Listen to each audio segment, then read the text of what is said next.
Well, ahead of the Prime Minister's trip to China, the family of detained Australian Yang Hengjun is pleading for his release.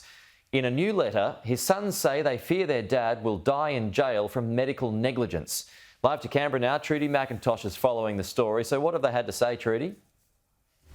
Well, Pete, Yang Hengjun's two sons have released this letter they sent to the Prime Minister Anthony Albanese. They say they're hoping for a second miracle in the wake of the release of journalist Chang Lei from a Chinese prison. They too want to be reunited with their father. He's been in detention for nearly 5 years in China on allegations of espionage, but they're incredibly opaque. This is part of the letter to the Prime Minister. Ahead of his trip this weekend, they say there's a narrow window in which they hope they can secure a breakthrough on behalf of their father. They say, we ask you to make it clear that it is not possible to stabilise the relationship with the government that is holding an Australian just a few kilometres south of where you will be hosted.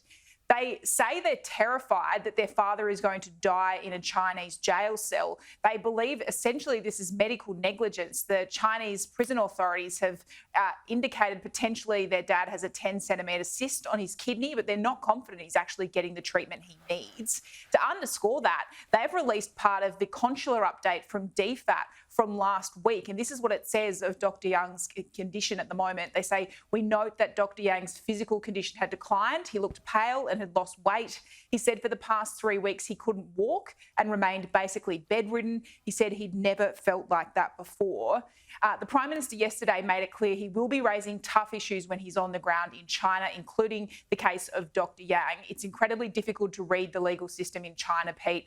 This trial said to have finished around 2 years ago, but the verdict has been pushed back again. It was a similar set of circumstances with Chang Lei for a long time, not knowing when she would ever come home. OK. Trudy McIntosh, thank you.